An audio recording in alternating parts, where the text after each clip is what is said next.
नमस्कार दोस्तों, स्वागत है आपका हमारे YouTube चैनल स्टडी मॉनिटर में।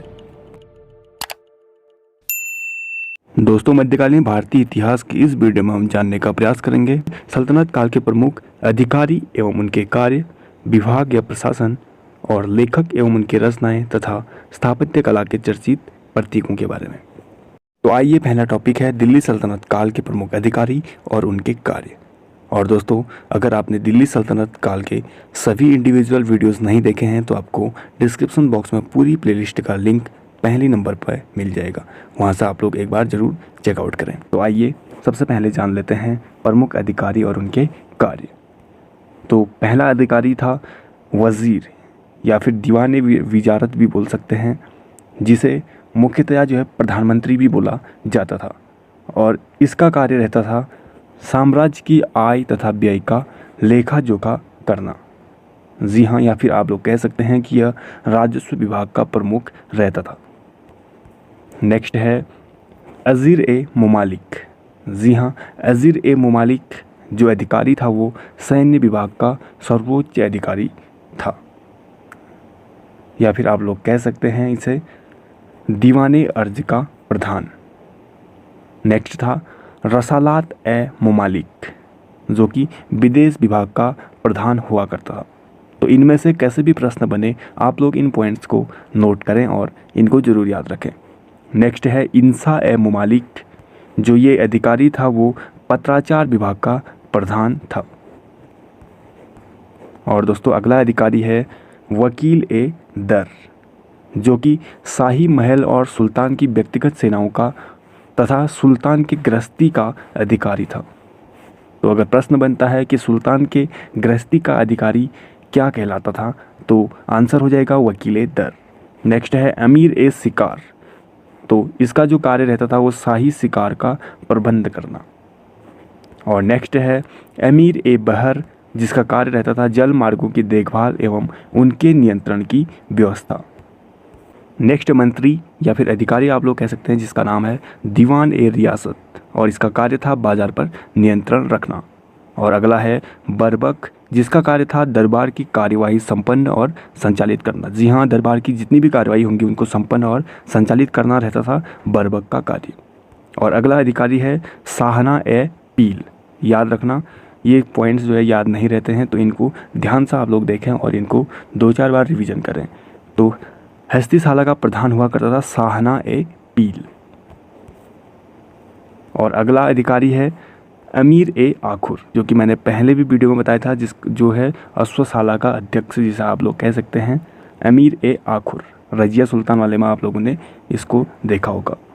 अमीर ए दात, जो कि बड़े नगरों का मजिस्ट्रेट हुआ करता था, तो उसे बोलते थे अमीर ए दात। और अगला है अमीर ए मजलिस, जो कि शाही उत्सवों का प्रबंध करता। जी हाँ, जितने भी यहाँ पर उत्सव होते थे उनका प्रबंध करता रहता था अमीर ए मजलिस। और अगला है सद्र उस सुदूर, जो कि धर्म संबंधी कार्यों का प्रमुख था।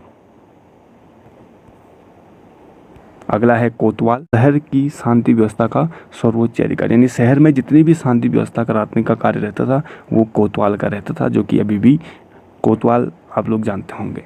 तो ये तो आप लोग याद रख सकते हैं। अगला है मुंसिफ ए मजलिस, तो इसका कार्य था महालेखा कार्य, मुंसिफ ए मजलिस।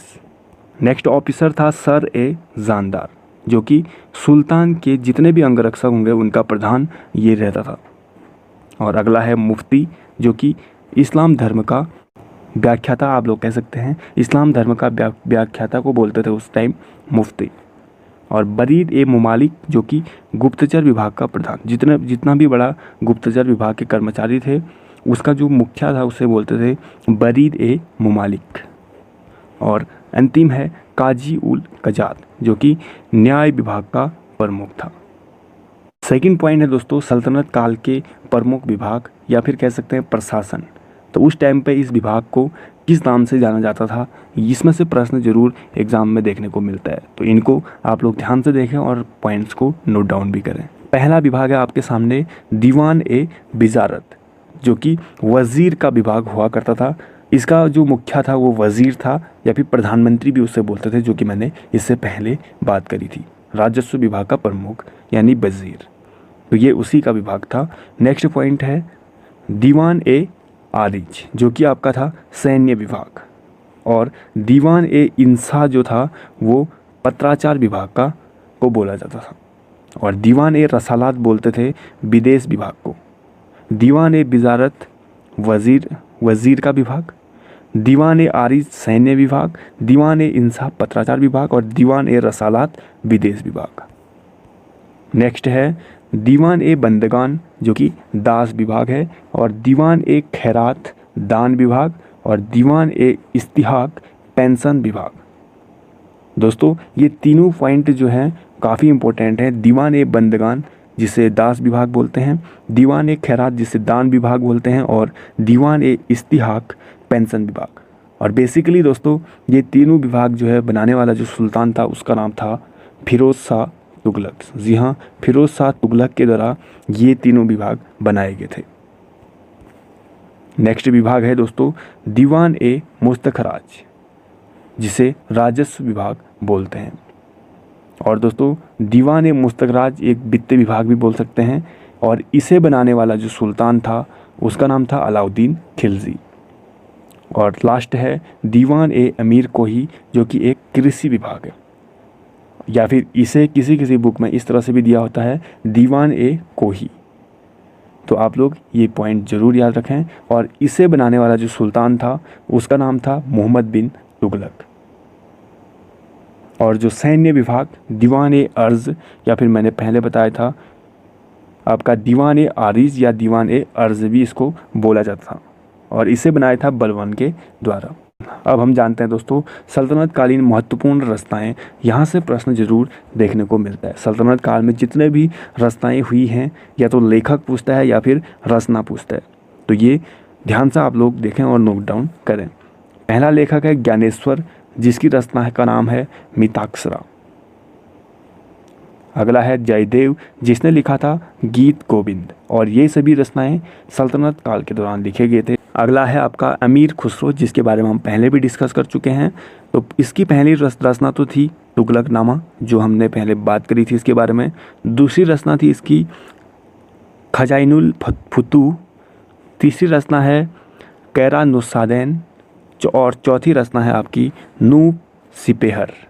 तो ये 4 रचनाएं इसके हैं। तो इनमें से कोई भी प्रश्न में आ सकता है दोस्तों।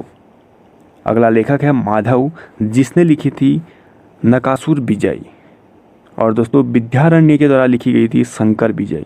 तो ये थोड़ा कंफ्यूज आप लोग हो सकते हैं इसमें कि नकासुर विजय लिखी थी माधव ने और शंकर विजय लिखी थी विद्यारण्य ने। अगला लेखक है दोस्तों इसामी, और इसकी रचना का नाम है फुतूह उस सलातीन।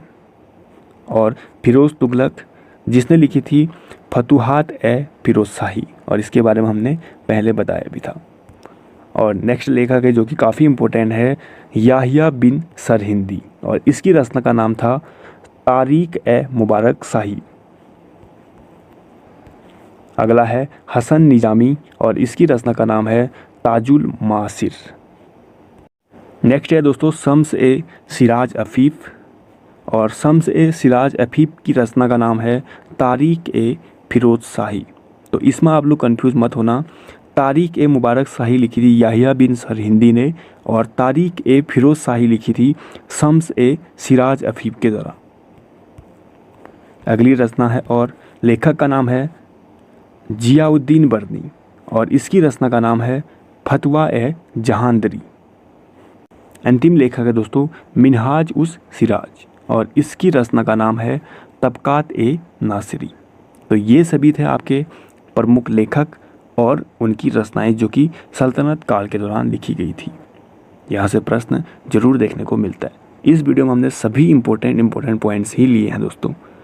आइए अब हम जानते हैं आगे सल्तनत कालीन महत्वपूर्ण स्थापत्य कला के चर्चित प्रतीक, जो कि आप लोगों को पहले से कुछ चीज़ें पता होंगी और कुछ शायद ना हों।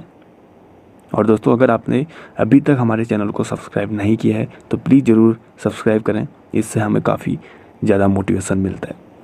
तो आइए जितने भी इमारत सल्तनत काल के दौरान बनाए गए थे इनके बारे में हम अब डिस्कस करते हैं। तो पहली इमारत का नाम है जिसे आप लोग अच्छे से जानते हैं कुतुब मीनार, और इसको बनाने का जो श्रेय जाता है कुतुबुद्दीन ऐबक को जाता है और इसको पूरा करने का श्रेय जाता है इल्तुतमिश को। और इसका स्थान है, यह जो है दिल्ली में स्थित है। नेक्स्ट है कुब्बत उल इस्लाम मस्जिद, जो कि कुतुबुद्दीन ऐबक के द्वारा बनाई गई थी और दिल्ली में यह स्थित है दोस्तों। नेक्स्ट है 2.5 दिन का झोपड़ा, जो कि बनाई गई थी कुतुबुद्दीन ऐबक के द्वारा और अजमेर में यह स्थित है। नेक्स्ट है सुल्तानगढ़ी, जो कि इल्तुतमिश के द्वारा बनाई गई थी दिल्ली में। अगला है दोस्तों लाल महल, जो कि बलबन के द्वारा बनाई गई थी और दिल्ली में यह दोस्तों बनाई गई है। नेक्स्ट है अलाई दरवाज़ा, जो कि अलाउद्दीन खिलजी के द्वारा बनाई गई थी दिल्ली में। नेक्स्ट है गयासुद्दीन तुगलक का मकबरा, तो बेसिकली यह गयासुद्दीन तुगलक के द्वारा ही बनाई गई थी दिल्ली में दोस्तों। तो दोस्तों ये सभी जितने भी इमारत हैं, ये ज़रूर एग्जाम्स में इनमें से कोई ना कोई पूछा जाता है कि यह कहाँ स्थित है या फिर किस शासक के द्वारा इसको बनाया गया था। तो अगला है दोस्तों आदिलाबाद का किला, जो कि मोहम्मद बिन तुगलक के द्वारा बनाया गया था दिल्ली में। और नेक्स्ट है फिरोज़ शाह का मकबरा, जो कि फिरोज़ तुगलक के द्वारा ही यह बनाया गया था। यह जो है दिल्ली में दोस्तों स्थित है। तो मैक्सिमम जितने भी ये हैं ये आपके दिल्ली में स्थित हैं। बहलोल लोदी का मकबरा, तो यह जो है बहलोल लोदी के द्वारा बनाया गया था और यह भी दिल्ली में स्थित है। और नेक्स्ट है मोठ मस्जिद, जो कि मियाँ भूइया के द्वारा बनाया गया था और यह जो है दिल्ली में स्थित है। तो आप लोगों ने जितने भी अभी तक इसमें से देखे तो सभी जो है दिल्ली में स्थित हैं। एक इमारत छोड़ के जिसका नाम है 2.5 दिन का झोपड़ा, जो कि अजमेर में बनाया गया था दोस्तों कुतुबुद्दीन ऐबक के द्वारा। बाकी आप शासकों के नाम याद रखें और मोस्टली सभी दिल्ली में स्थित हैं बनाए गए। सो आई होप आपको ये वीडियो पसंद आई होगी। अगर आपको ये वीडियो थोड़ी सी भी इंफॉर्मेटिव लगी तो लाइक और कमेंट करके हमें ज़रूर बताएं। और दोस्तों अपने ज़्यादा से ज़्यादा दोस्तों तक इस वीडियो को ज़रूर पहुँचा दें। और दोस्तों एक रिक्वेस्ट और है आपसे कि अगर आपने अभी तक हमारे चैनल को सब्सक्राइब नहीं किया है तो प्लीज़ जल्दी से जाकर नीचे रेड कलर के बटन को सब्सक्राइब करके नोटिफिकेशन बेल को भी प्रेस करें, ताकि आपको नई वीडियो जब भी आए तो उसका नोटिफिकेशन सबसे पहले आपको मिले। और प्लीज़ सब अपने ज़्यादा से ज़्यादा दोस्तों तक इस वीडियो को पहुंचा दें। Thank you so much.